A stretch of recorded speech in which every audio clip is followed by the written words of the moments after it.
You're listening to the Rotten Gems podcast. The show where three dudes talk about movies we love. That critics thought should maybe suffer a second fatality because the first one didn't stick all that well. Let's get rotten.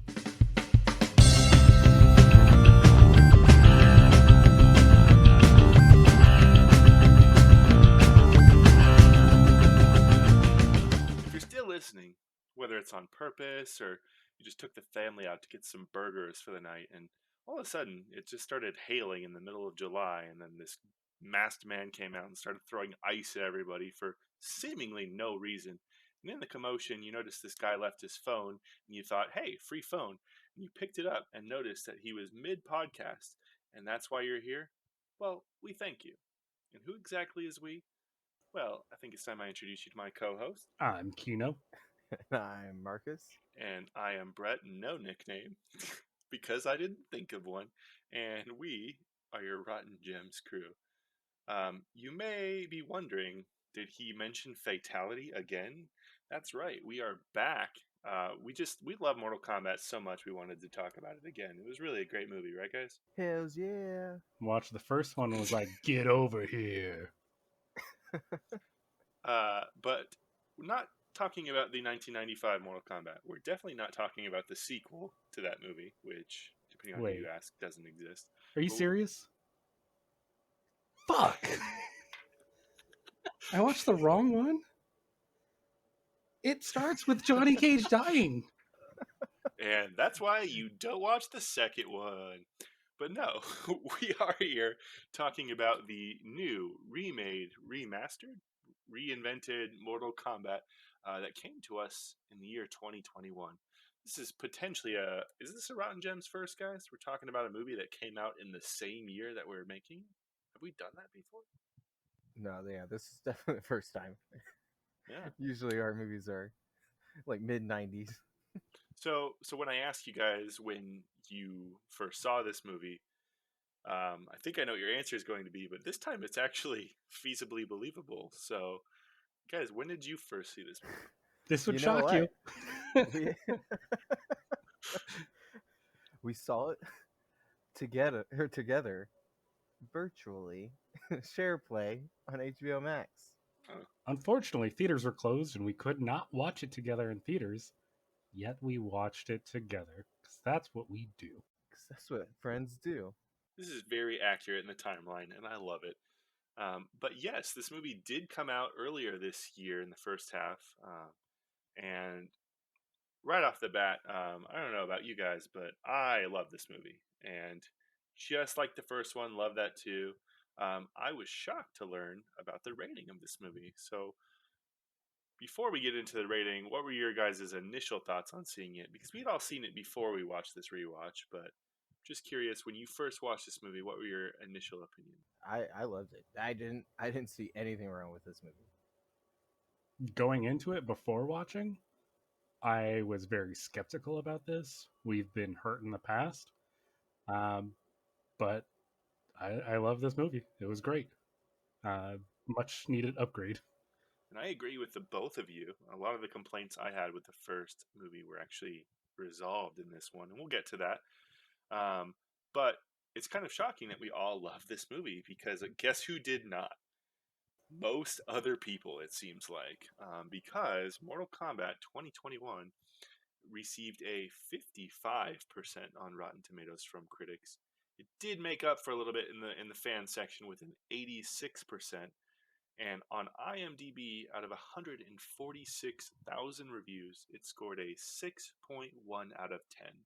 That is 6.1 egg rolls, 6.1 thrown frisbee hats, or 6.1 seconds to master a new power that you just got out of 10. Which is interesting because it seems that the consensus on all three scores is that this was better than the first one. And right off the bat, before we get into the movie, I want to know if you guys agree with that. Do you think that this remastered Mortal Kombat is better than the first one? Or does your heart lie with the 1995 classic?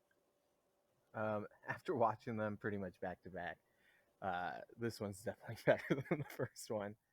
I mean, I'll give the first one credit for being a product of the time. but this one had better fighting. I think the characters that they chose to use were a little bit better, except for Johnny Cage. Johnny Cage is perfect. I liked Scorpion and Sub-Zero so much better in this, but that's not to shit on the old one. I still liked the old one. Well said. What do you think about that, Keenan? Yeah, well, I went into this one pretty critical coming off of the original. And I mean, right off the bat, theme song not at the top. I was losing points already. I want to get amped for this movie. Unfortunately, it didn't hit like the original did. No nut punches on Goro. What's going on? No Johnny Cage. But all in all, I'd say this is a much better movie. And I actually am in 100% agreement with both of you. So this will be a fun discussion here. But before we jump in, I just want to give everyone a little disclaimer. If you haven't seen this movie, maybe pause and listen first, because yeah, normally the movies we talk about are a little bit older, but this one, like we said, did come out this year. So we are very much going to spoil the movie for you if you haven't seen it. But with that said, let's jump into the movie Mortal Kombat, starring Louis Tan, Jessica McNamee, and Josh Lawson.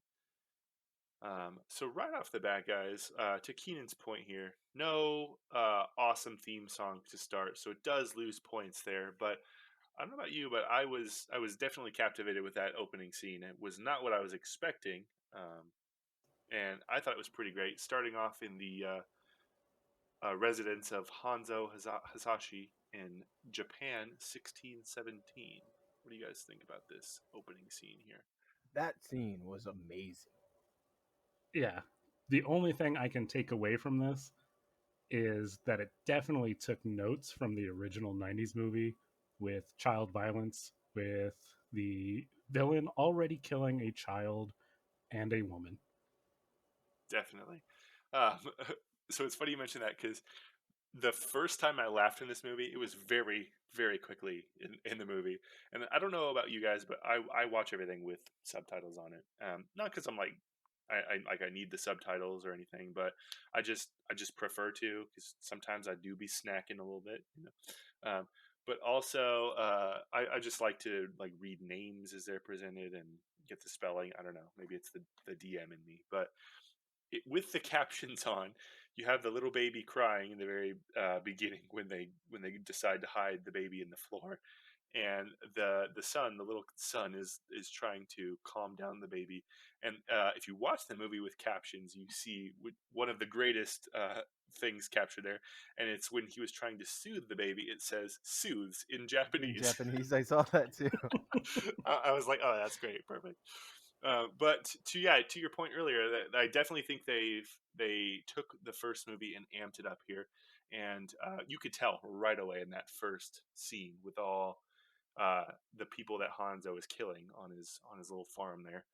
I know we mentioned it in last week's episode. I don't really know if the standards are the same from 1995 to 2021, but the 1995 movie was rated PG-13. This one got an R rating. They said in that first 1995 one that if they showed the death of a person on the screen, then they would instantly make it an R rating.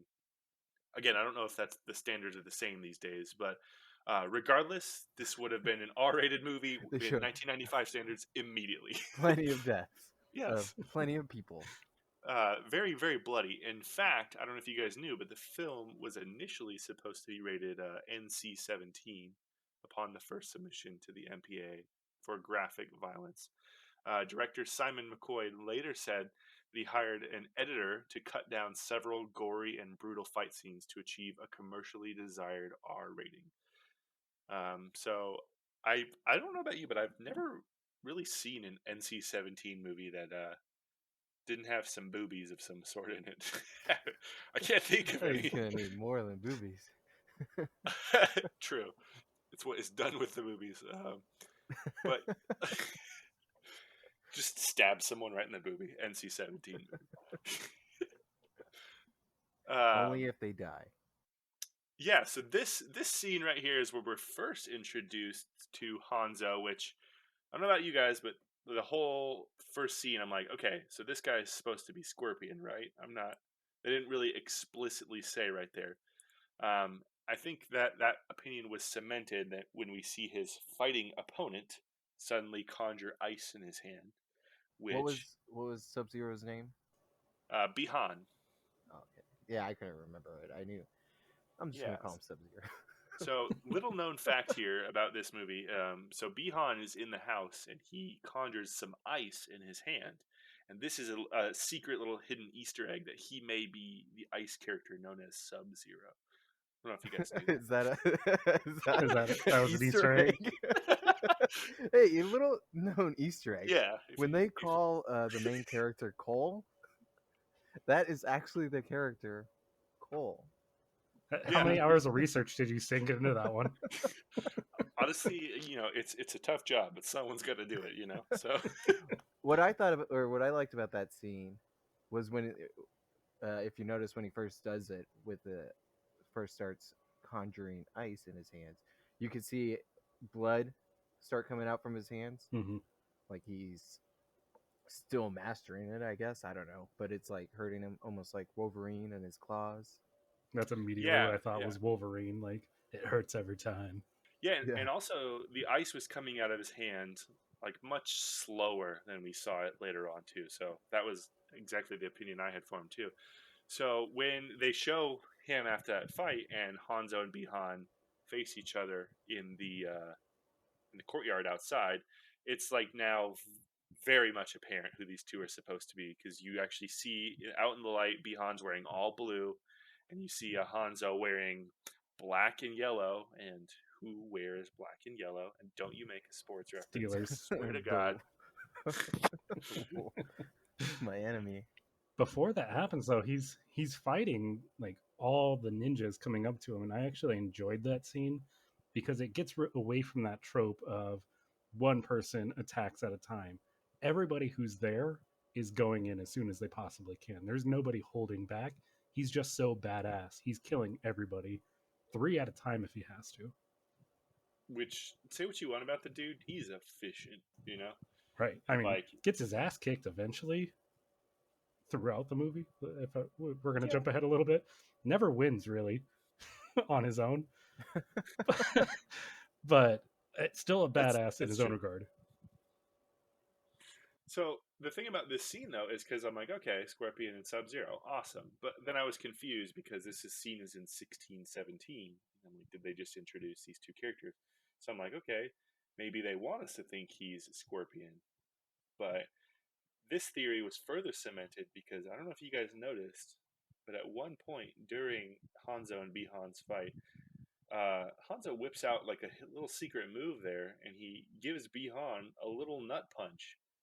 And I don't know about you, but who do we know who does the old nut punch? I watched that, and I was just like, yeah, perfect shot. So, he had him split open wide and just landed it right in that sack. My first thought was, oh, Marcus is going to love this. Only thing that would have made it better were sunglasses. So at this point too, we do see the actor, like his full face, who played Sub-Zero Bihan, and I don't know if you guys have seen Joe Taslim before, but have you seen The Raid Redemption? A long time ago. Yeah, it's been a while. Was he in that? Yeah, so The Raid Redemption has got to be probably my all-time favorite martial arts movie. For those that haven't seen it, I highly recommend. It's basically like this SWAT team like trying to take down this drug dealer or something in this like compound, and they have to go in from the ground and work their way up all these floors to get it. It's like a real video game type movie. But one of the main characters was the guy who played Sub-Zero, Joe Taslim, and he is actually a real like Indonesian martial artist. And unfortunately, I don't think we can talk about The Raid Redemption because it really was a great movie. And if we did, we'd be breaking the rules of our own podcast. But because he's so skilled at fighting, our podcast, we can make the rules. We could turn this into a football podcast if we wanted to. You know what? Let's do that now. I gotta go, guys. gotta microwave my oven or whatever. But because he's such a skilled martial artist, director Simon McCoy actually had to tell him to slow down during his fights because he was moving like too fast for the camera. And like, how great of a fighter do you have to be? That's gotta be like the biggest compliment as a fighter, right? Hey, you're too good. Can you like Bring it down hey, a notch. You're looking us look like shit. yeah. And so later on, obviously we'll get there when Bihan faces off against Jax from the first time. Makad Brooks, the actor for Jax, said he actually had made the mistake of watching the Raid Redemption after learning that he had to fight Jotasm Sub-Zero. And again, I can't advocate for this movie enough. It is so good. So watch that. Even actors on set were like, "Oh, this guy means business." Get off the Raid's dick. I mean, I'm surprised you aren't, to be honest. Well, you know what? To be fair, when I was watching the fighting in this, and I was thinking back to the '90s fighting, which was horrible compared, and I was like, man, movies are so much better at this kind of like close combat fighting. And I was thinking, maybe it was because of like John Wick, but I remembered the Raid. I think that's where most people accredit like most of fighting movies now. You know what? That's a great point. I'm glad you brought up the Raid, Marcus. It is such a good movie. I'm gonna watch it after we hang up here. Great recommendation, Marcus. Thank you. All right, so wrapping up this scene, we see Raiden, our first exposure to Lord Raiden, as he comes in and takes away the stashed baby in the floor. Who, gotta say, that baby was silent during that. That baby would absolutely survive in a quiet place. So kudos to that baby. Raiden, when I first saw Raiden, the first thing I thought was, well, at least in this movie, he's not a creepy old white guy telling you to come or whatever Brett said last time he told us. Very true. And one thing I noticed in this movie is that a lot of the cast they went with like actual Asian actors. So I was actually glad that they did that. But yeah, so we see Raiden in his full lightning-eyed glory here, and he grabs the crying baby at this point, takes him off into the rain. Now, say what you want about Raiden here. Say what you want about his hat, but dude was absolutely protected from the rain. So good job for Raiden's hat. Real MVP. So then it cuts to our next scene, and we are in present day, and that is where we are introduced to our main character, Cole, and we see him taping up his knuckles with a very specific color of tape. Did you guys notice that? Black and yellow. Just yellow, but yes.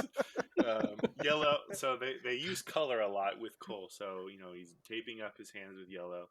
He puts on a black backpack that's got yellow tape on it. His daughter is what color? What color was the backpack? Is it black? I don't know. I was just saying. So you're saying that Cole is clearly a Steelers fan. Oh my gosh! How did I know that's what you're going to say? He might be, and I'm guessing that maybe at least one person listening to this saw that movie and had the same thought. So, but one thing I was actually really glad that they did was, like you had mentioned, Marcus, they made the fights more to 2021 standards, and you see all like these Mortal Kombat games and all these iterations of the movies, and everyone's a martial arts fighter. But now we're introduced to our first star who's an MMA fighter, and I thought that was interesting. He got his ass kicked, but MMA fighter, no doubt. I felt like it was closer than that referee was like making it sound like, because he's like, oh yeah, he made it seem like Cole just goes in there just to get his ass kicked, which, I mean, I guess he loses a lot, but that was a close fight. But honestly, it takes like a special breed of somebody to just like, hey, like even if I go in there and get my ass kicked, which he did, I'm getting money, Like I don't know if I could get paid to get my ass kicked every day and just be happy. Do it for free every day. Want to talk about it, bud? I don't think I could take a single punch for like $1. And even worse is Louis Tan, the actor who played Cole. He did all of his own fights for the movie. So I don't really. I've never seen him before, to be honest. Have either of you I guys?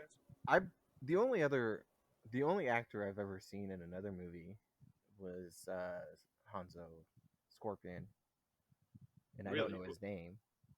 What was he in? I mean, Just he's been look it up. in plenty of things. I think he was in Rush Hour 3. He played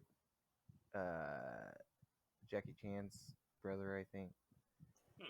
like adopted brother or something. Louis Tan was in one of the biggest movies of our generation, and he had a huge part in it. I feel like it's gonna be a Hobbs and Oh Shaw. God, what's the joke? Say it, Keith. I wish it was Hobbs and Shaw. That'd be great. He was in Deadpool 2. He was Shatterstar. Oh, one of the yeah. team that died instantly. Sorry if you haven't seen Deadpool 2.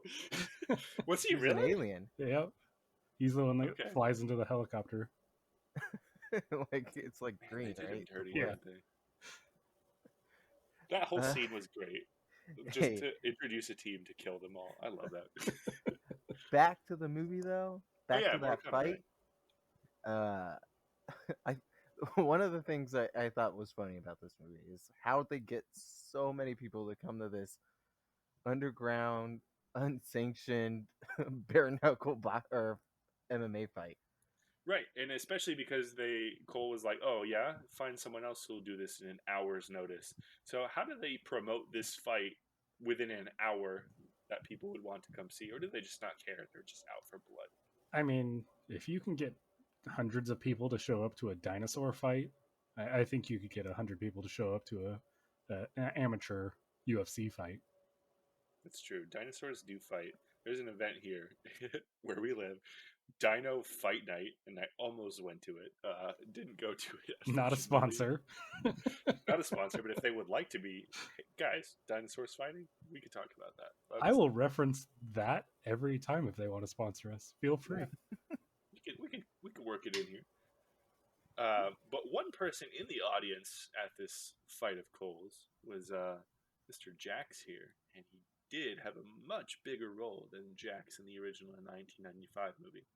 I did want to point out something about Jax in this scene, though. If you look really closely, there was like a hidden Easter egg here, and that Jax He had did two have arms. both of his arms. Yes. Oh, sorry, man. I wasn't trying to step on your. I thought you were going to tell me a real Easter egg. No, I'm just glad that you got to the joke too. I was just thinking, like, I couldn't look too hard at him because it would have made me too hard. Nice. And honestly, like, Jax is looking real impressed with Cole, and then he walked in after the fight had already started, and he sees two guys fighting. He's like, "Yeah, I like that guy," and then he loses. He's like, "Okay, bye." So yeah, like I don't know. So yeah, then conversation. He compliments his tattoo. "Hey, bro, I like your dragon tattoo. That's pretty sick." Cole, the boy with the dragon tattoo, is like, "Hey, thanks. I've had it since birth." You know what? I think Thanks, we should weirdo. do Bye. is I think we should just change this podcast now to us just retelling the movie, dialogue and all, but make our own dialogue. Because I feel Is like that that what was we way do? better. Hey, bro, I like Maybe, your tattoo. Thanks, man. Yeah, all right. I'll see you later. Is that not just? Tell me that's not what happened. I watched this movie today, and that's exactly what happened. Seen it 2 times in like a span of 5 months. I think that's what happens. Yeah. So then we have Cole taking his fresh earned money and bringing his family out to the old burger shop there. But while they are eating, and then it starts snowing, and then we're introduced to or reintroduced to our pal Bihan now. But something's a little off because he looks very similar to the one that we saw before in 1617. So I just got to say, Sub-Zero looking great for 400 something years old. He was probably like, what, 40 in that first fight scene? 30 something? No, you Maybe. missed the Easter egg. He's dressed in blue. Yeah. I can't give all the Easter eggs away, dude. You gotta find them. That's the point of Easter, I think, right? I don't know, bunnies and shit. I think that's the point of eggs. There is another little Easter egg here in this scene though that I wanted to bring up, and so all this, like, it starts snowing and shit, and like hailing, and then Jax pulls up and he opens the door and he yells, "Cole, get in the truck." Now, if you notice, he was driving an SUV, so he was statistically inaccurate about that. And he reaches Uh, out his arm to get him in. that he still has. These Easter eggs are all Right. over this movie.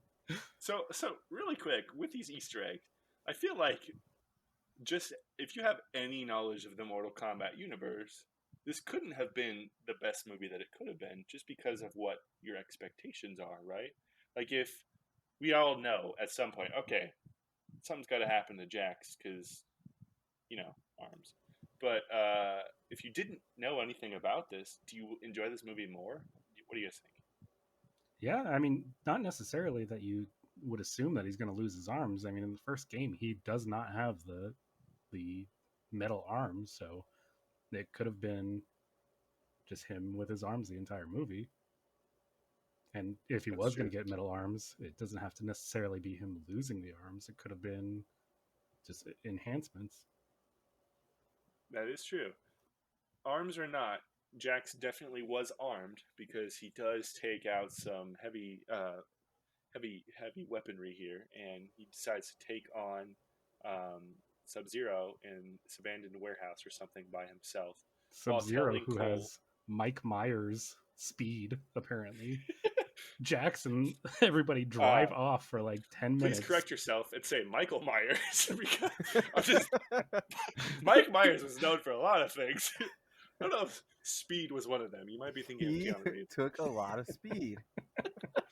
It's we shouldn't really talk about it on this podcast, but he took a lot of speed.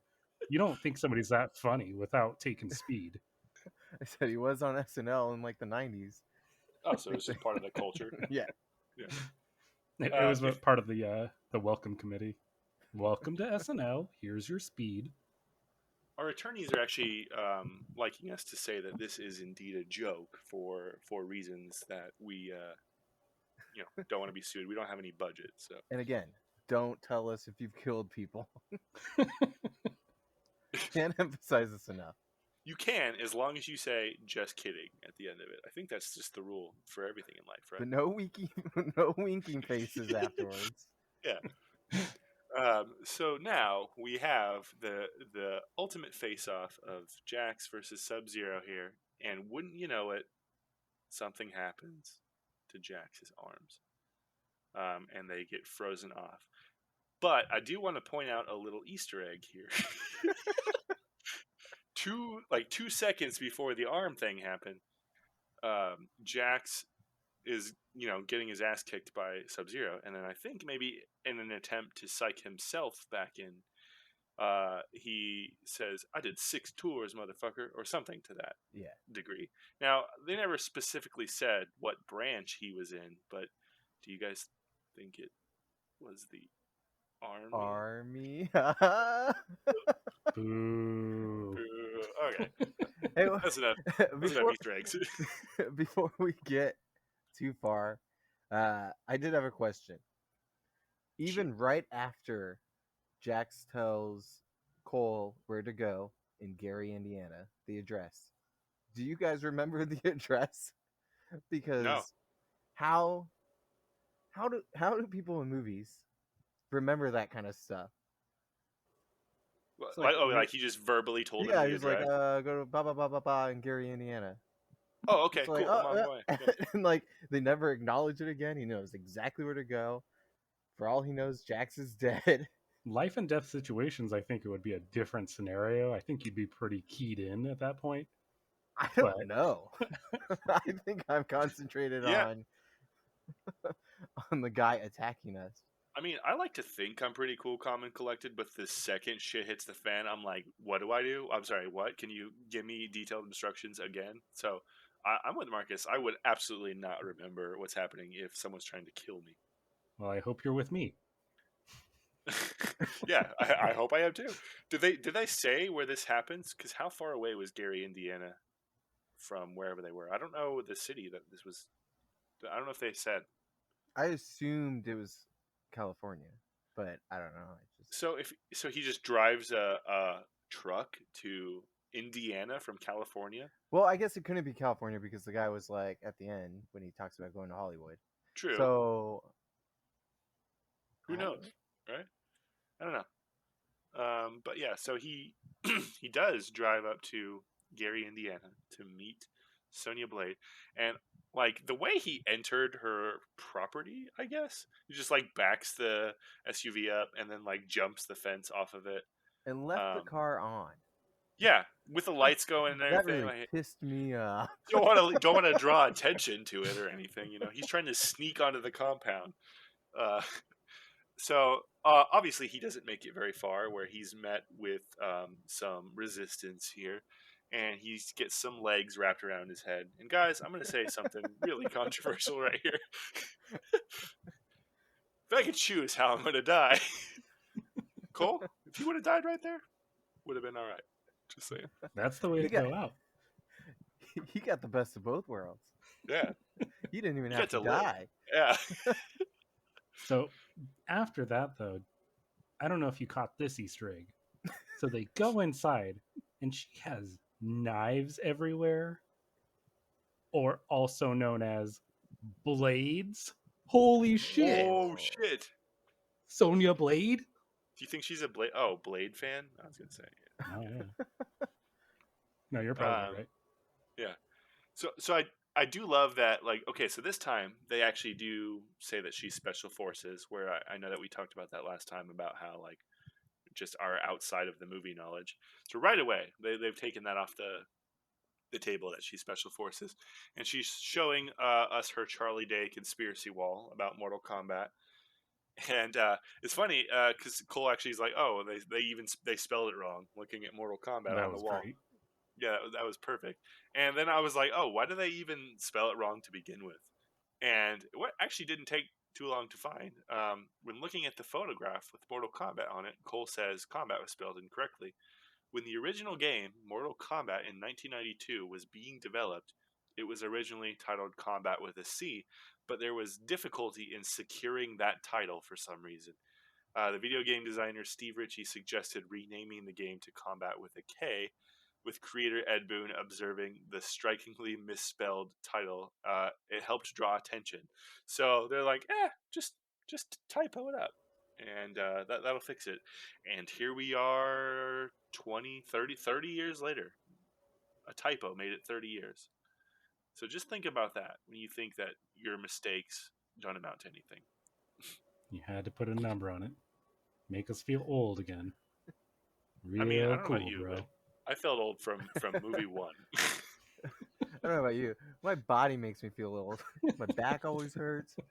The fact that I stand up and everything cracks, and like not in like a that felt good way, you know? I don't know. It's called Rotten Gems because it was a gem, but it's just got too old. We are the rotten gems. Yeah. So what I love about this scene in particular is that Sonya goes through this whole explanation of the history of Mortal Kombat, everything she was able to uncover, and telling Cole all about it. And then we notice that she has a prisoner tied up in the next room, Mr. Kano. And this, I have to say, that was the longest that Kano had shut up the entire movie, was that little 2-minute explanation. But we are introduced to Kano here, Australian. But there was a little Easter egg or something about him that I don't know if you guys noticed, and that's in that his face was fully intact. So we know something has to happen at some point, right? Well, there was another Easter egg you missed. If you pause on the scene where he's saying he has to go pee, right in the bottom left corner of the screen, there's a cane for walking. Kano. Boom. Oh my! These people are geniuses. How did this movie score so low? Don't look at it. It's a lot of depth here. Speaking of things written on the wall, I did actually notice, I forgot to mention it, the Jackson Sub-Zero fight. There was a wall during that fight that had a down arrow, a right arrow, and LP spray painted on it.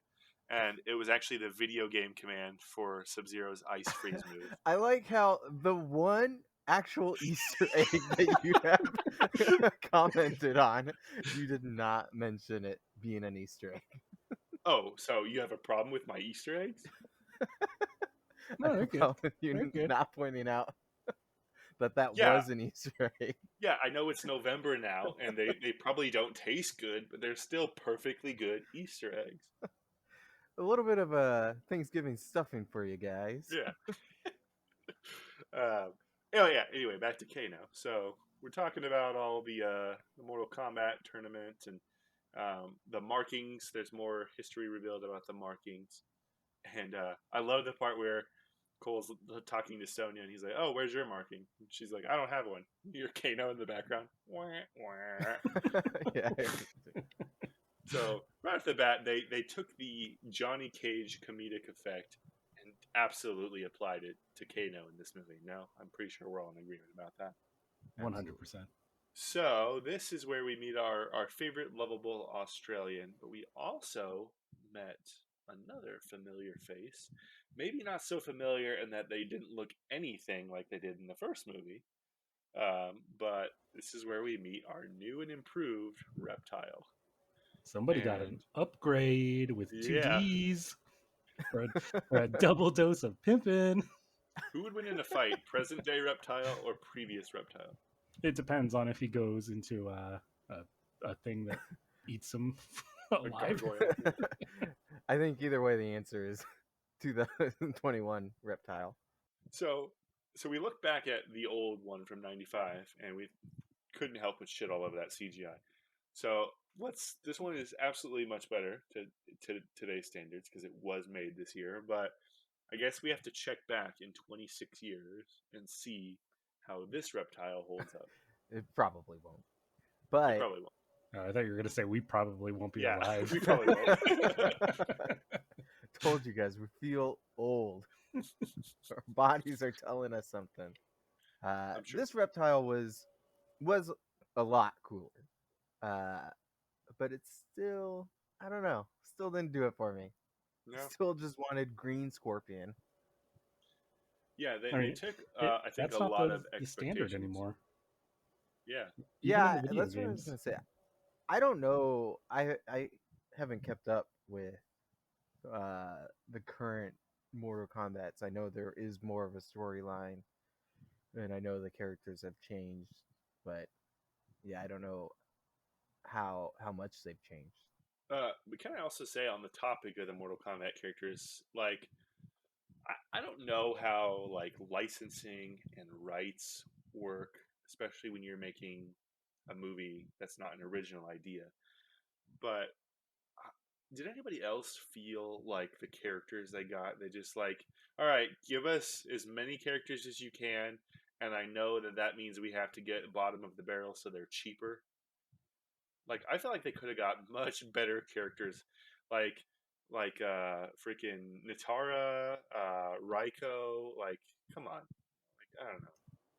Yeah, they pulled those out, and I was just like, who the fuck are these Right. guys? Well, and on the wall or whatever, they did show. I think what's his name, Nightwolf. Yep. Mm-hmm. And then I think when she was like some of creatures from other planets or whatever, I don't know what she said. I think one of those was also a character. One of the newer lady alien characters.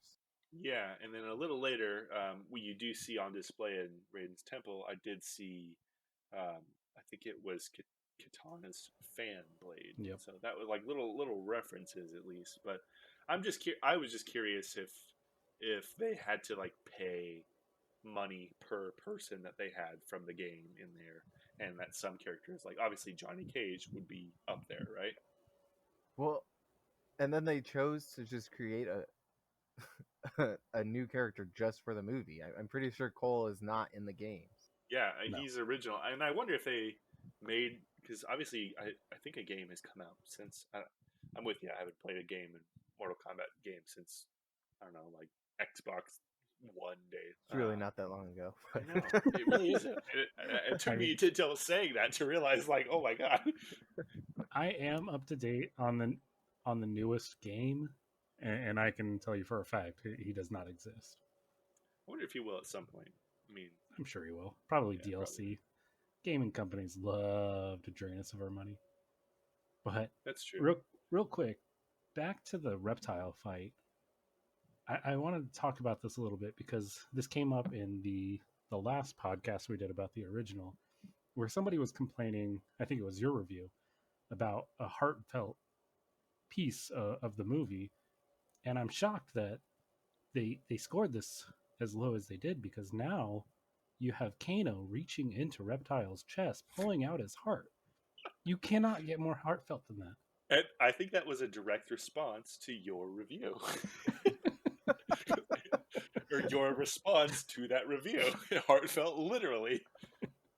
You said that knowing that we would talk about this movie. You planted that. Maybe I did. Maybe I did. I did like how they killed this reptile more, and then they used like Kano took a flare, stabbed it through a knife, and then stabbed Reptile with a knife. So you always did see him, but he didn't pull his heart out too quickly because Reptile was able to get off a mark on Kano's face, big old scratch down his the side of his old noggin there, giving him a look that made him look a little bit more like I'm used to seeing him. Easter egg alert! Easter egg. But lucky for us, according to Kano, lucky for him, you could hardly notice it. Yeah, Kano was hilarious. I died at that line. That was perfect. All right, guys. Anything else on this scene before we move on to the gang meeting up at Raiden's temple? Kano's pretty good at drawing. I Yeah, don't know he is why pretty Cole was like unimpressed by his graphic novel. You draw pretty something real quick, jackass. Yeah. Well, That did make me actually ask a question here. So Kano, after he's done drawing Reptile, Cole is not a fan, right? And he, responds to Cole's criticism by saying all the best artists are a little twisted, mate. So I just need to ask, what do you think about that, Marcus? Our resident Rotten Gems artist. I'm very twisted inside. You can't see it, listeners, but Marcus is holding up a twisted tea. He's not, but that's good if he was. You just chucked it at somebody. What the hell? I'm twisted. I'm a little bit crazy. All right, so this is where the gang gets dropped out of a plane and then walks 26 miles when they could have just flown to the spot where they needed to drop. But hey, I'm not here to criticize that part. But they make it to Raiden's temple here. I thought the same thing. So why didn't they just fly a little bit closer? He had a GPS the whole time. You guys don't know. I mean, the GPS was wrong. We don't know how airplanes work. I don't know. Fly zone. No fly zone. There's been a lot of thunderstorms in the area. Maybe. See, that would make sense. What was the movie? Hold on, tangent here. What was the movie where someone's like on visiting like a Native American tribe, and you're like, oh yeah, this guy died. He was struck by thunder, and someone's like, you can't be struck by thunder. And the guy just looks at him and he nods. Yes, you can. Does that movie sound familiar to either of you? No, but I agree with the guy. I can be struck by thunder. Oh, whoa, was that thunder? I am struck. Fair. Moving on. All right. So here is where we meet somebody. And I want to know your guys' thoughts here, because we have seen multiple Mortal Kombat movies with this character at the center focus. So it's kind of interesting to see Liu Kang as a side character in this movie. I just personally don't know if Liu Kang is that interesting of a character to make another movie about his focus. So personally, I didn't mind the change. Although, like, what we're left with is Cole. Cole I was gonna pretty say, uninteresting. is Cole any better? He's not, but I like for one movie, if we're given Cole, a guy we don't know anything about, I would take that over Liu Kang, who we already know everything about, as the main character, personally. No, I'd agree. But definitely the new Liu Kang, right away, the first thing we see him do is throw a fireball at Kano. Love this guy already, you know. Which, do fireballs hurt? Is it impact? Or is it fire? Because it looked like We can test it. it looked like Kano just got pelted with something, and he fell down, and he stood right back up.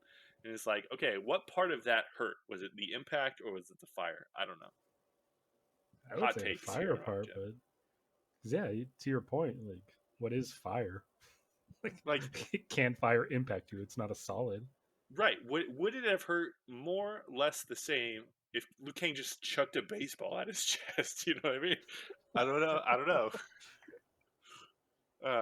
But no, then we go inside, and you know we're getting a look at the temple here.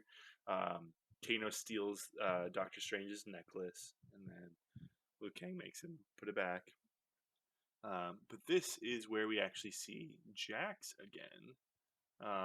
Sometimes, though, when movies progress and you see character growth, you can see the progress of that character growth. And now we see Jax with no arms, indicating that his story is Hey, about to unfold. he has little nubbies. He still has arms. That's true. But we'll get to his arms here a little later. So he is there in a coma. They had found him. They're trying their best to, I don't know, heal him the best that they can in very short notice because this tournament is fast approaching.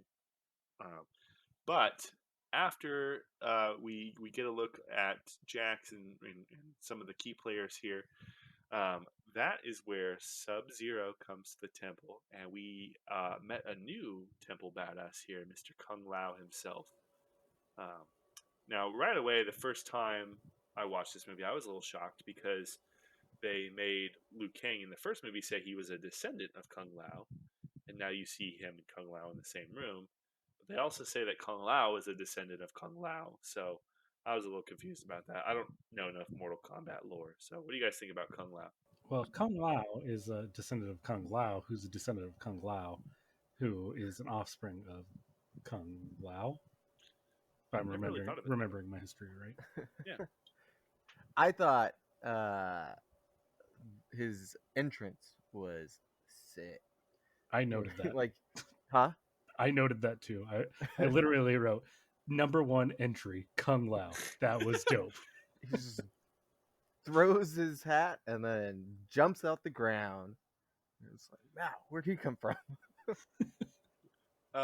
Yeah, so he throws his hat, and then you know it's explained to them moving forward a little bit that they have to unlock their arcana, which is something that they did. That was a new concept for this movie, because obviously, like in the games and other movies, it's just like an enhancement of some sort, you know. But here they tied it all to everybody has like a hidden power, hidden arcana within them. Then you get Kano basically reducing the concept of arcana down to just a couple sentences, and it's perfect. So Kano says, just circling back on those superpowers, I think I get it now. It's kind of like a box of chocolates. You never know what you're going to get. Is it going to be fireballs? Is it going to be lightning? Huh. Could be shit. Could be a frisbee hat. And I have to say, of the powers, do you think Kung Lao was pissed when he just one day threw his hat to somebody because someone's like, hey, toss me that hat? He's like, oh, shit. Did you guys see how smooth that flew over there? Well, I mean, he did jump out of the ground, so I don't think his hat was necessarily his only superpower. Do you think he found out that, like, he thought the hat throwing was his arcana at first, and he was just like, okay, that's cool, I guess, or I could throw my hat really, really, really good. And then another day he teleports and he's just like, oh shit, I can teleport. That's my actual arcana. Right. And if the hat throwing is not his arcana, like, okay, I get it. You have magic, whatever, right? Boomerang hats, though? Like, what is this, Captain America's shield now? Like, what? I don't know. Like, I mean, the math that it takes to get that to bounce right back to you, that's pretty impressive. but I think it was more than math, because later on, when we talk about his amazing kill, he, like, puts his hand out and in true Captain America fashion summons the hat back to him, right? So So it's like a combo of Captain America and Thor. what if Captain America was badass and wore a hat? Kung Lao. Are you talking Hot shit about takes. Captain America, you motherfucker? No, I'm not. But these are the hot takes that people come to Rotten Gems for. So then we see we go back to Jax a little bit here. He's waking up, healed, according to the previous scene. They were trying to heal him, and their way of healing him was giving him some tiny little baby robotic limbs, right? And he stands up, and Mehcad Brooks obviously jacked for this role. Like, no pun intended there. Hey guys, a little Easter egg. Jax got jacked for the role, so then he starts facing off against the punching bag, and he's just fed up. It's not working for him. But my question is, like, have you guys seen this temple? It looks like they haven't yet been introduced to electricity that's not rated. So where did they immediately get all of this, like, tech and have it ready on hand, and have doctors that knew how to surgically implant this on Jax in what seemed like a day? That I think they answered that, where when Sonya originally shows up, they ask like what happened, and Liu Kang says they've been exploring all of Outworld and other worlds for a way to heal him. So I think they just went to another world and found a way to heal him. So my question in response to that is, if they have all of this, like, they have all these realms to go and grab things and make that better, why are they still living like the way that they live at that temple? Let me stop you there, because I think what your actual question is, if his dick got cut off, would they be able to build a mechanical dick? I mean, that To wasn't answer my that, question, yes. but now, holy shit. That's his arcana. Just like a super ground pound happens, and they're like, what happened? I can see your arms this whole time. Look below. Is that a tail? Close. It's a front tail. So then we go on to dinner. Another scene where they are eating in Mortal Kombat, but are interrupted by some crazy shit happening. And the crazy shit was they just pissed Kano off, because wouldn't you? Like, that guy seemed like he'd be fun to piss off. Oh, You know, like those people that you're like, watch, I could say anything and this guy will get mad. And that's what happened. I believe those are called Karens. But here's the thing. Karens think that they're honestly in the right. Right? Didn't Does Kano? No, but my point is that the people that were trying to piss off Kano, I think were just doing it to piss him off, which is not something Karens do, right? No, or are you saying Kano was a Karen? Yeah, he was saying it's fun to piss off Karens. Yeah, I actually read a little Easter egg. They were actually going to go and name him Karen, but they didn't want people with a certain haircut to be offended. So. The original translation of Kano is Karan. Bro. You know, the boatsman that takes you to River Styx after you die? This scene actually pissed me off a little bit, because the entire time Liu Kang and Kung Lao are saying that they essentially have to beat the shit out of you in order to get your arcana to come out, and they just piss off Kano. But they continue to beat the shit out of Cole. Statistically speaking, arcana doesn't seem to be coming from just getting the shit beat out of you. Well, that's a good point. Because what is getting the shit beat out of you? To some, it's got to be physical. To some, it's got to be mental and emotional, right? So, what does that say when you have to emotionally beat the shit out of Kano to unlock his power? I think with the whole premise of this movie is that some people need therapy really badly. So you're saying this movie is pro-bullying? I mean, with a purpose, right? Like just because a movie shows bullying doesn't mean it's bad inherently. So But if kids, there's a if you're message, listening, when you're at school and you want to help a fellow schoolmate, just bully him. Unlock his yeah, arcana. and then if he shoots lasers out of his eyes afterwards, you did a good job. But only in that instance. Exactly. uh, so then after the fight, Kano gets his power. Cole's having a little tantrum because he doesn't have a power. He doesn't really know what's going to happen, and Raiden makes him a door to go home. And he just like lets him leave, and he shows up to wherever his family's staying. So this is when we see the Shang Tsung crew, which, by the way, like obviously I know that these are not the same cast members, but the one that I was hurt the most by was Shang Tsung. Such a personality in the original movie, and I just didn't feel like this adaptation of Shang Tsung even held a candle to the original. Oh, I agree. The '90s Shang Tsung was so much better. Yeah, I felt like he was more intimidating. Yeah, and this just seemed like a guy. I Oh, don't know. he's another actor that I've seen before. He was in The Dark Knight. He's the This Shang Tsung. he's the guy that Batman has to bring back. He's the one he Since kidnaps out of the building. Like, yeah, Oh. no way. yeah, he's just like a small dude. It's like I'm not intimidated by this guy. I mean, like when you say small, is he like actually short? Like, how how do you have an intimidating bad guy and have them be like? Do you think he was standing on a box? Well, I Fun mean, I'm not fact. gonna make fun of short people. Fun fact. I don't know if you guys.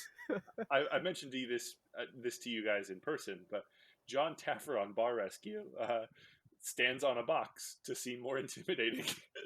So if you didn't know that, you can feel better in knowing that John Taffer is insecure about that. And to Marcus's point, there's nothing wrong with being short, but if you try to hide it, then you're just setting yourself up for bullying, which is okay as long as you then shoot laser beams at your I know what I'm doing next time we get in an argument, Brett. I'm just going to get on a box. You're not going to be able to handle it because we're going to be eye level. yeah. I don't. Almost. I don't really argue with people that are my height just because no one usually is. So yeah, we'll have to see what that's like. I hate you, Brett. That's fair. That's fair. No, I deserve that. So now we meet our Guardians of the Galaxy here from Outworld. We got the team of Nitara, Cabal, Raiko, Melina, and not pictured in this scene, but somewhere else, is our old-time favorite, our boy Goro. Prince Goro. Prince Goro. Now, I gotta ask you guys. I have an opinion, but I'm curious to see yours about Goros between the movies. What are you guys' thoughts on this Goro? I have a quick Easter egg. Oh. Did you know that this Goro was actually two guys standing on top of each other with their controlling the four arms? That's what bugged Okay. me. That bugged me because I was like taken out of the movie because their arms weren't moving at the same time. Like they were on strings, so that really bugged me. So here's the thing, right? Like Jurassic Park holds up because they use animatronics, not CGI, right? Everything in this movie that was supernatural or magic of some sort was CGI. So in the future, 26 years from now, when we rewatch this again for our new podcast, The Rottenest of Gems, is this movie going to hold up at all in relation to how the first one did? Because the first one at least had animatronics, it had fighting behind it. What's this one going to have in 26 years? Well, in 26 years, we're actually going to have superpowers. We won't have the need for CGI. We're actually going to have these abilities and these mutants. That is a good question. So, what would your guys' arcana be? Because we know that it's something closely related to you, right? like Kano has a laser beam because obviously Liu Kang shoots fire. So what would your guys' be? Mine would man have titties. something to do with what? What did you say? I said mine would be having big man titties, and I just slap people with them.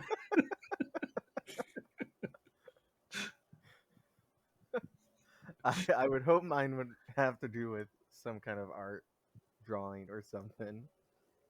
Just Sai from Naruto. Mine would be having the ability to extend my penis to the bathroom, so I don't have to get up to go pee. I could just do it from the room I'm in. So It only also like has too much, yeah. or 2 more inches. It also has other practical uses, but that's another podcast. You're really learning a lot about us this episode, listener, and I'm jealous of you. All truth. So with that being said, though, in the movie, who has the dopest arcana? So fast forwarding, everybody has their arcana. We've seen everybody's arcana. Who has the best one? Well, okay. Before I can answer this question, I need to get through some of my complaints about some of their arcanas, and then once the three of us, collectively decide, Complaints? yes. Well, I guess not so much complaints, but questions. I do have a complaint about the movie. It's something small. It's Cabal's voice. I don't know why they chose Mando? that voice for Cabal. It does He's not the Mandalorian. match. Huh? He's the Mandalorian. Right? But he's like a I New know it's Yorker Nintendo. Mandalorian. I don't. Yeah. I don't. It just doesn't seem like it matches what he looks like. I mean, say what you will about Cabal, but I would watch an entire movie of him and Kano back and forth, just talking. Because the very first interaction we see between Cabal and Kano, Cabal comes up to him, well, you backstabbing, two-faced, ugly motherfucker, which is how you New Yorkers greet each other, right? So I don't think that you're far off there, Marcus. Just a buddy cop movie with Cabal and Kano. I'm so there for that. But anyways, back to your question. So I guess hold on. So complaints here about the Arcanas before we can discuss, right? So fast forwarding, we have Cole versus Goro, right? Cole's Arcana comes out when Goro starts to threaten his family. So Cole gets this freaking dope ass metallic armor looking thing, right? I do have a few observations, complaints, and questions, probably in that order. So, observations. First off, I'm noticing that he gets this armor, and then every time he gets hit, he lights up. So, Cole would be a great opponent in laser tag because he cannot lie. He My would guess also, on that armor. Sorry, real quick. My guess on that armor is that it's kind of like Black Panther's yeah, armor. storing the kinetic energy or something. Yeah. That was my thought. But also, like, he'd be great to go camping with, just like, oh, I can't see. He just like punches his chest a few times and he's good to go. But also, yeah, so they never really explicitly said what his power is, but I drew that same conclusion. Like the more he got hit, he turned that kinetic energy into either a super punch or manifesting bladed tonfa in his hand or something. Was it So getting hit anywhere, or did he have to get hit in like the arms and torso? Because it so seems to that just cover that. that's a great question because that is actually my question. And is it just his torso that's covered? Because So you want to anybody see else, under his pants? wouldn't you? I mean, Like, I wanted that before the scene. like, is it just his torso, or does he straight up have like an armadillo dick thing going on here? Is it does it cover his like underwear, or does it like wrap around his penis? Okay, Like- so that brings me to my third question that I had written down, and it's what happened to his shirt? Because he's wearing a shirt, right? And then the armor happens, and it encases over his shirt. So I would like to think that the armor is just an extension of his skin, right? So if his skin is now over his shirt, is his shirt absorbed in his skin, or when that goes, the armor dissipates or whatever, his shirt's there again. I don't know, And but I if feel it's the gross if latter, that's the case. yeah, if it's the latter, can we just have Cole go into armor mode and then skin him and make armor suits for people? And just keep doing that? I don't know. There's many practical uses of Cole's armor here. But I mean, his power is just to get the shit beat out of him, which is Which he's the great at. entire the entire movie. Yeah. So all in all, Cole's power, pretty cool. Don't understand it all the way, but pretty cool. And I don't get it. I don't want to get it, but yeah, I like it. if you are one who frequently gets the shit beat out of you, Cole's power is for you. I recommend it. But then we go on, we unveil everybody else's powers in the fight. Right? We have Sonya's killing Kano, right?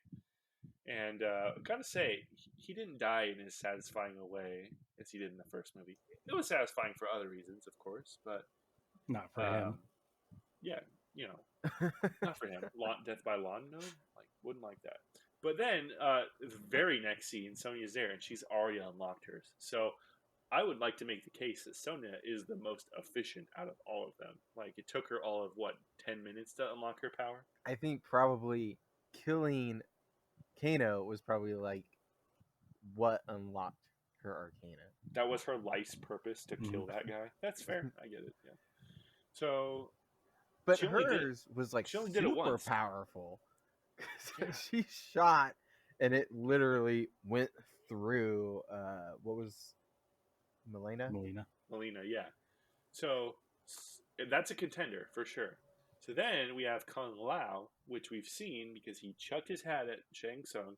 Shang Tsung does one of those badass I'm just going to tilt my head a little bit and it's going to fly by and hit the wall. Yeah, I'm going to hit you with this hat. Nuh-uh. Yeah, I'm going to do this. No, bro. I'm going to move my head. Shang Tsung gives him the old razzle dazzle head tilt and it just hits the wall. And then he sticks his hand out and summons the frisbee hat again and puts it into the ground and rotates it and turns Natara into two Nataras, which was my favorite kill of the whole movie. Don't know about you guys, but that was badass. I wrote down that was the best fatality. Yes. What did he say afterwards? And he said, "Flawless victory." Yep. And this time, it was the only time said in the movie, and it was accurate. And, yeah, 100% accurate. Yes. They learned. Yeah. We couldn't have been the only ones to complain about that the last time. It's none of these are flawless victories. Plus, we complained about it after this movie was out, so none of our complaints did anything for anybody else anyway. So, somebody's arcana is time travel. Damn. Okay, I think you're just crossing into My Hero Academia zone here with quirks. So Kung Lao, a contender, right? So then we get to Jax, and Jax is where I'm a little hung up because, they give Jax just bigger arms, and it was only a drawback because of how small his arms were initially. And possibly a robot dick. That's still out the window. We're not sure about that, right? We're not sure about that yet, but. So, yeah, they basically just give Jax's arms the old Tony Stark special, right? So Kung Lao is Captain America's shield, and Jax is Tony Stark's suit. So I guess my question is so later on in the movie, after all the fighting's done, Jax is still standing there with his beefy arms. Does he just have them now, or at some point do they get downgraded back to their regular size? Yeah, I think he just has them. I think Cole, if he wanted to, he could probably just hang out in his armor the whole time. Right. So I guess my question is to determine who had the coolest is that if Jax could deactivate his arms, then put on bigger arms, then reactivate it and make those bigger arms even better, that's a world of possibility, and then my vote would be for Jax. But eventually become more arm than man. Isn't he already? I think Jax probably has the worst one because what if he never lost his arms? Yeah, Then what what would was his his? thing? Well, I mean, would it just be his fist then? I mean, he did smash Taserface. I mean, Raiko right in the face. Which, by the way, the guy looked just like Taserface, right?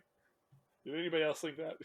Yeah, that scene kind of bummed me out because they set up that scene like the stage in Mortal Kombat where if you uppercut somebody, they fall into the Falling spikes. spikes or something. Yeah, and they don't do that. I was waiting for the uppercut right at the end, but it never happens. I mean, Right. and they could have done best of both worlds on that, where they uppercut him, knocks his head off, but his body still flies down and gets spiked. That's Or very maybe true. just the head flies down and gets spiked. We should be writers. Consult us on the next Mortal Kombat movie.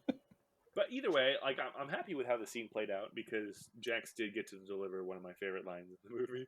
And after he killed him, he smashed his head in, which I'm pretty sure that move directly came from the game. So, and a lot of moves in this movie came from the game. So that was great. Um, but I expected, like when he smashed Reiko's head in, I expected him to say fatality right there. But instead, we got, yeah, these motherfuckers work, which probably a better line than fatality 10 anyway. times better. Yeah, More so that was realistic. great. I don't think anybody would just be walking around and kill somebody and be like, fatality. Well, funny you mentioned that Somebody because does that's say that, exactly right? what happened in the next scene with Liu Kang and Cabal. So yeah, we got to talk about Liu Kang and Cabal here. So Cabal, I don't really know too much about. I the think he's character like of Cabal. a speedster kind of guy. Was he speeding or just teleporting? He's I think he was speedy. a speed. Yeah. And the reason he wears that suit is he's been like viciously burned. So Liu Kang killing him with fire is even more savage than it shows. That's fair, and with a literal dragon too. So that was pretty badass. That was awesome because it makes you think of Mortal Kombat. I think they start doing it in the The second original game. one. Right? Oh, was it the second one? or the first one?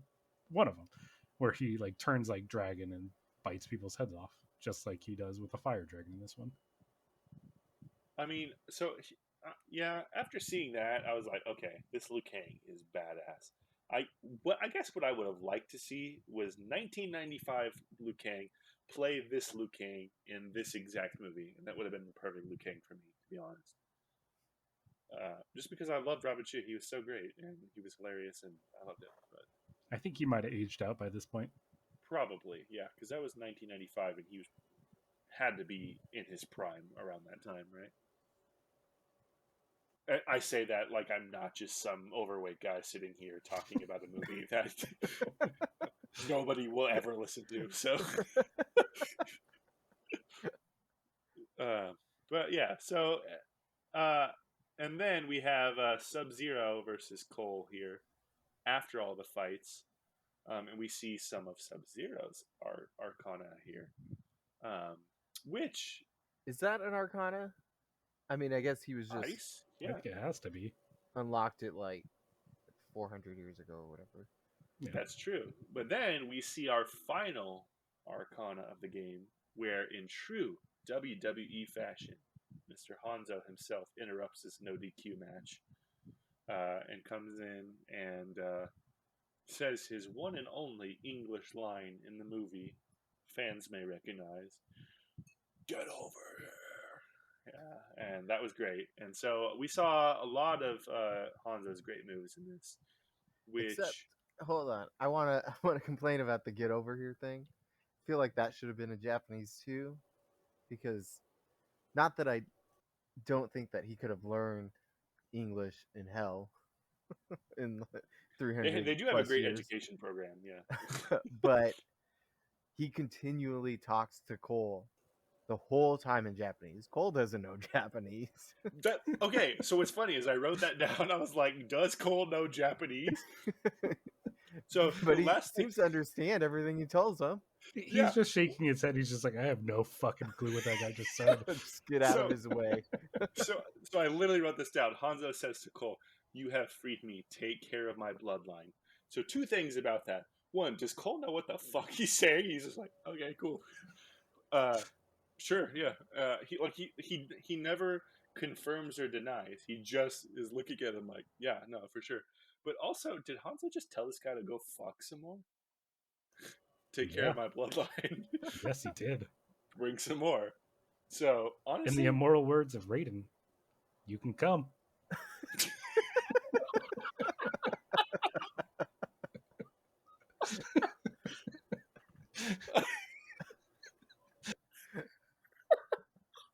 I think there was more to it than that. No, that was it. That's all I heard. Yeah. Incredible. So, at this point, out of everyone's, oh wait, I forgot one. Melina, she just kind of opens her mouth a little bit more, which Yeah, I don't I don't know know. if she Like, has Arcana because she's an alien or whatever. So Her yeah, arcana I mean, sometimes is though, it's how do you want to know how I got these scars? that's fair. That's fair. Sometimes though, I do try to bite an apple and it's a little too big, and I'm like, damn, if only I was Melina, this if would really only I help us. had, if only I could open my mouth Yeah. a little bit longer or larger. And her teeth morph, don't they? Like they become spikier.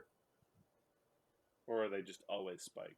No, They don't really I have a watched. good dental plan in Outworld. No, I specifically Decent watched at the beginning of the movie, braces. and she has like pretty jacked up teeth, but at the end they're like fangs. That might be her Hmm. arcana. She could also just be British. Who knows? Low blow, man. We Hey, just lost all of our listeners in Britain. all four of them. I think you overshot it by 3. All right. So knowing now what we know about everyone's arcana, now I think we can appropriately say who our favorites is. So you start, Keenan. You posed the question initially. Who's your favorite? I wrote down Sonya. That was one shot, one kill. You're done. That's fair. That's straight to the point. Keenan, Marcus, what you got? I think the most useful in the real world would probably be Cabal's because he just runs Teleporting? fast. Yeah, I actually also said Cabal because I wrote whether or not he teleports or is just fast. Dude, the productivity alone, like until I get my dick situation sorted out, I could just teleport to the bathroom. So That's your main. way to, That's your main problem. I guess. Well, we forgot about Raiden, but lightning. Yeah, that's cool. See, Is that but Arcana? him, 'Cause that's he's a not god. Arcana because Yeah, he's just an elder god, right? So, all right, good point. So then, as we wrap up the movie here, we see Cole back in his MMA gym here. He's about to go to Hollywood to recruit somebody. Nobody big, Oh my just, god! Oh my god! Oh my god! you know, Hollywood. just some no name guy, He's and then got the best name. we get a glimpse at the end of the poster where he's going to Hollywood to recruit Mr. Johnny Cage. Best name and the biggest belt buckle. And I'm going to say right now, I feel like the movie didn't do as well as it could have because of the fact that Johnny Cage wasn't in this. I feel like this whole movie was set up in a way to introduce the possibility for a sequel and or franchise of movies, and that they just didn't give enough in this first movie, and that's why it rated as poorly as it did. I don't know. Yeah. What do you guys think? They really went for the Mortal Kombat Begins vibe. Yeah. Like this was like the tournament didn't even officially happen. This was just the pre-tournament, right? I would have almost petitioned to make this movie called almost Mortal Kombat, or not quite Mortal Kombat. All right, guys. So I think that just about wraps up Mortal Kombat. Unless you guys had anything else you wanted to throw in here before we get to fun stuff. I just wanted to say I really enjoyed this movie. I was worried that because we watched it so recently, that I lose interest, watching it midway, and I did not. It kept me entertained. And I had a hard time writing notes on it because usually I only write notes on stuff I don't like. definitely. That's totally valid. What do you think, Keenan? No, I agree 100%. There's actually on my notes I wrote, well, that scene was awesome. I didn't write any notes because I was just watching Scorpion and Sub-Zero fight. Awesome. Definitely was harder to take notes on this movie just because there weren't as many laughable things. Usually at this point, I pose the question to you both of, does this movie hold up? But since it came out this year, it's hard to ask that question. So I guess what I want to ask instead is if we had complaints about the first movie, but still loved it, and most, if not all, of our complaints were addressed in this movie, and people still didn't like it, what does Hollywood need to do you guys think, in order to make a successful, critically acclaimed Mortal Kombat? Remake this exact movie, but with Johnny Cage in it. Instead of, or in addition to, somebody. In addition, How would Kano and Johnny Cage compete for the comedic value spot? there's nothing wrong with having two comedians. Very Or true. 3 on a podcast. No, he was right. You guys are the comedians here. I'm just the person that pushes the story along. That's true. Keenan, what do you think Hollywood needs to do to make a critically acclaimed Mortal Kombat movie? I mean, I feel like at this point, there's nothing you can do. You're never going to please critics. I give up. I've been trying. That's fair and valid. At this point, they got to figure it out. There's something they got to do. I really think that this movie was too much of a tease for Mortal Kombat, and I think that's why. If they made it seem as though Shang Tsung said he was going to bring an army the next time, we'll see some more people from Mortal Kombat. Definitely Johnny Cage. I'm guessing maybe some Cyrax. Smoke, even, like, I don't know. There's still a slew of Mortal Kombat characters we haven't seen yet, like Shaggy from Scooby Doo, who was confirmed, I think, to be a Mortal Kombat character Spawn, in some crossover thing they did. So Terminator, Rambo. Terminator, yeah, Rambo. Yeah. Freddy Krueger. So you got some potential here, Hollywood, but I think maybe the cash grab is not the way to go, and more fan service. But who am I? I'm just a dude. Do you know if they're making another one? So Obviously, they led up to or teased another one. But what I was reading, I saw a lot of articles, and they were all around the time the movie came out, that they haven't officially greenlit one yet, but that the movie was deemed a success. And as long as the movie is deemed a success, from what I know, that usually means there will be a sequel. So I would assume there will be a sequel, and I assume it won't do very well, and I assume we'll be back here talking about it. So. All right, guys. At this point, we've talked about the movie here. I think it's time we play a little game we like to call Bed, Wed, Behead. Now, I'm going to pose a rule. We can't pick anybody that we picked in the last movie. What do you guys think about that rule? So no Goro, no Johnny Cage, unfortunately, no Shang Tsung. okay, Deal. All right, who you guys' picks? Goro. Johnny Cage.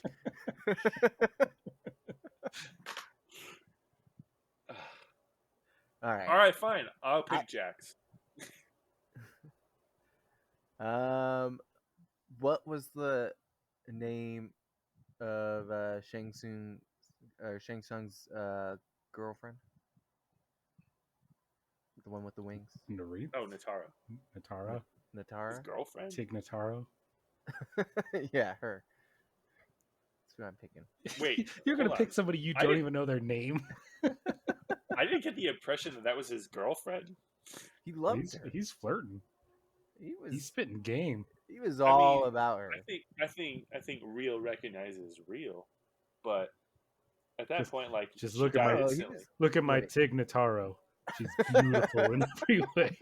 She's great. Dies instantly. I don't know her. We don't know her. My PYT. All right, fine. Natara, Jax, and who you got, Hugh? Melina. There you go. All right. Brett, I say you go first. Me? All right. Let's see. All right. So let's kill Melina because I do not want her mad at me for any reason. Uh, because I will not have a face anymore. Because in one fell swoop, she could bite it off. So there's that. She could also bite off other things, like my ego. Don't like that. So sorry, got to give Melina the kill. I'm gonna give the Mary to Nitara actually because she could fly us around the world, and when she inevitably dies, I can collect insurance money, and I will bed Jax because dude's done 6 tours. He can give me a tour around the bedroom, I'm sure. Let's just say about that. So that's what I got. Who's up next? You, Marcus. What do you got? Honestly, I think I was gonna go the same order as you. I don't know. I feel like we don't know if Natara is bad per se. We don't know anything about her, but she does have wings. That's pretty cool. We do know Melina is bad and pretty rough to look at with those teeth. So let's just get her out of the situation altogether. And Fair. then out of you know elimination, Jax is just he's there. He's bed. I mean, don't wait not to sound enthusiastic about betting Jax at all, but I mean, well, I'm a little afraid of those arms. Crushing me. wait, at what point are you afraid of his arms? I don't know. Anytime during the betting. So what you're saying is the best and most desirable Jax for you is the time that he's laying there unconscious with no arms, Armless. legless pooch, armless Jax. Or maybe just baby arms. Baby robot arms. What do you got, Keenan? So I think I'm actually going to differ with you. So Melina, I am going to behead. I really don't need the extra mouth space. I'm an honest man. There's really no need. For bed, I went with Naruto. Naruto. I mean, Believe it. I really didn't have any reasoning for that either. The main thing is I just needed to make sure I was going to wed Jax because he's not somebody who's going to quit. He's going to keep trying to become better even after he loses his arms. And also, he could probably Jax you off pretty well. That's fair. That's fair. But do you think it'd be better or worse because he can't tell if he's doing it too tight or not? You know what I mean? We'll find out. And worst case scenario, I get that metal dick. Report back, Keenan. Thank you. All right, so that is Bed, Wed, Behead, and now we move on to our next game of the night here, our game that we like to call Degrees of Who? We'll take one person from the movie here and a random celebrity from randomlists.com/random celebrities, and we'll try to connect them in as many steps as we can, Kevin Bacon style. So right off the bat, I guess we need to decide who we're picking from this movie. Because once again, much like the other one, there's not a whole lot of, I guess, A-listers in this movie for sure. But we had talked about Louis Tan, his connection earlier. I'm a fan of Joe Taslim, but I can't really. Well, I can actually connect to one person from the Raid. Fun fact: did you know that 2 people from the Raid Redemption were in Star Wars? If you talk about the Raid one more fucking time, Louis. Okay. We'll just go with you Louis first. Tan. Since wait, no, we know that he's in Deadpool. Okay. We're gonna go to Sean William Scott. All right, so we've got Louis Tan then to Sean William Scott. So I guess I'll start. Uh, Lewis Tan was in Deadpool. Was it Deadpool 2? Yeah, Deadpool 2 with T.J. Miller. T.J. Miller was in. God, I gotta think of that movie. She's out of my league, out of our league, out of, Yep. with Jay Baruchel. As soon as you said shows, I thought you were going to go Silicon Valley. I for sure. was thinking about it, but Yeah. All right. This one should open it oh, up. yeah, this is pretty much done. Yeah. Oh shit. Oh no, it is done. Yeah, Yeah. Yeah, because he's in Goon with Sean Yeah. William Scott. he is in Goon. Yeah. See, I too was easy. thinking he was in Knocked Up with Paul Rudd, who was in Role Models with Sean William Scott, but that was even quicker. We're breaking That was records. 4 This is- people. Was it? That's it. Lewis Tan, the T.J. Miller, Jay Baruchel, or Damn. whatever his name is, to Sean William Scott. All Two right. in the middle. I think. Was this our best in Rotten Gems history?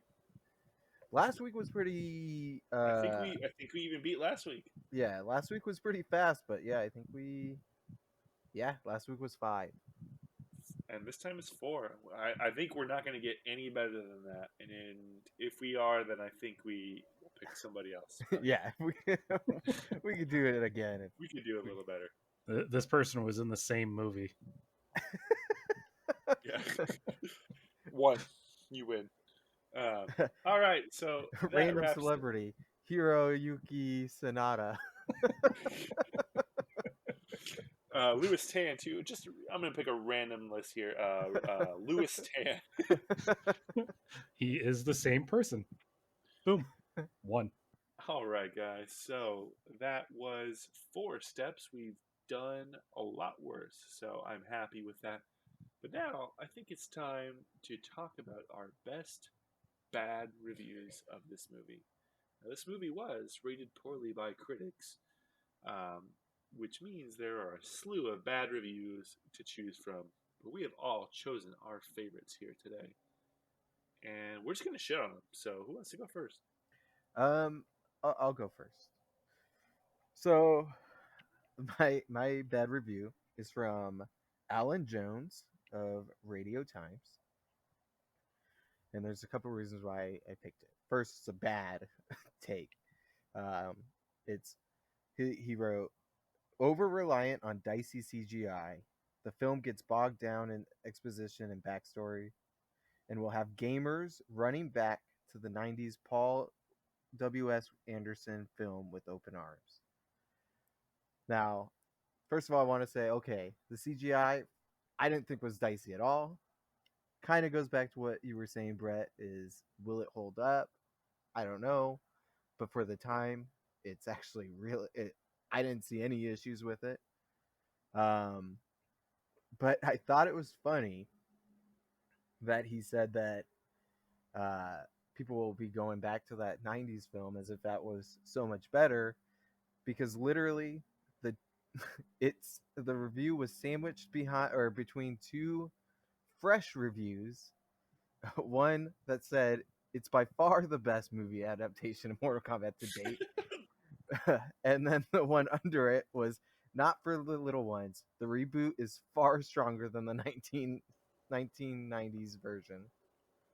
So he's just straight up wrong then. Yeah. It's like... And I think we're all in agreement that this one is better than the original, right? Oh, yeah. Slightly. So he's got 5 votes against him. I think that guy deserves a resounding fuck you. Keenan, what you got? All right. Well, I got a returning critic.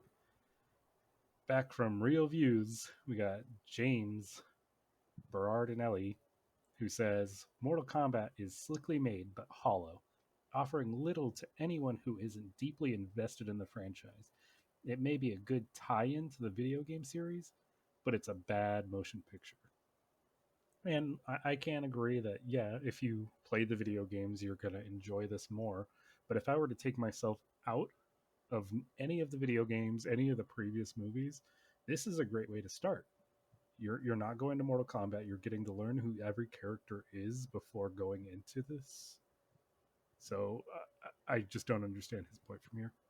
Yeah, and I would agree with what you're saying. It goes back to what we said earlier, like the whole movie. We're like, all right, when's Jax's arms gonna fall off? When Kano gonna have a fucked up face? Like these are things that and opinions that we've had because we knew about it. So I feel like if you're going to show somebody uh, the Mortal Kombat universe, this movie would be a great place to do it. I think so. Fuck that guy. Right, and it's also like, okay, so you're only gonna like movies that you like IPs about. You can't go into a new movie with a new IP and enjoy it. No original content for me. All right, and I've got Mr. Nathaniel Rogers here from the Film Experience, who left a review and said, Mortal Kombat doesn't have many visual thrills and has a visibly smaller budget, but a few individual beats within the fight set pieces are gory fun if you're into that. Now, my question is, was the if you're into that necessary? Because who is watching this movie if you're not into that? Like, this is an R-rated movie for violence, and I doubt that you're just some guy who's like, oh, I wonder what this Mortal Kombat thing is, you know? So, what was the point of this review if you're into that? Because it seems to me like Nathaniel Rogers is the only one who's not into that, and he deserves a resounding fuck you. So this person sounds like they're the person that goes to a movie and walks out midway, just like, nope, this one's not for me. no, he walks out like 2 minutes before halfway, so then he could go get his money back and be like, I didn't stay for half the movie. Can't charge me. Yeah. Is that a rule at movie theaters? I'm pretty sure that if you stay for half the movie, you can't get a refund at that point. Do we know anybody that used to work at a movie theater? I mean, I do. One guy in my D&D group, he used to work there, so I'll ask him. Yeah, one of us I'm worked sure at a one. movie theater. Did you? Oh, Yeah, oh, yeah. and I didn't know that rule, but I mean, maybe different it is theaters, different times, whatever. They all change.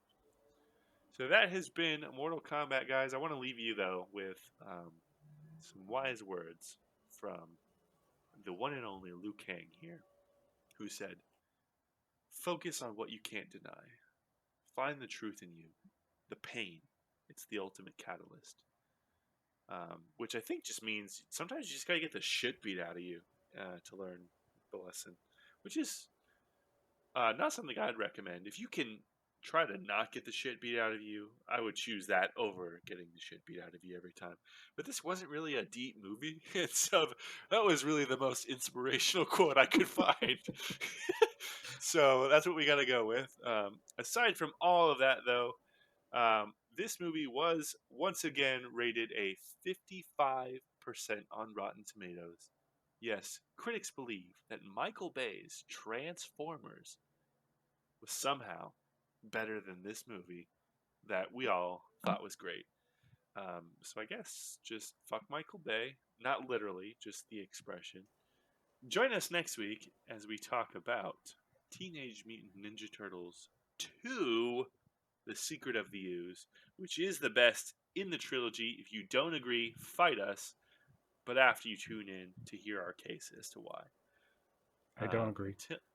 Until then, what do we say, fellas? That's brisk, baby. Okay. Is that it? Yeah, that's what we All right, say. cool. What else do you need? That's fair. We've been saying it for 13 episodes now. All right. We'll get you next time, guys.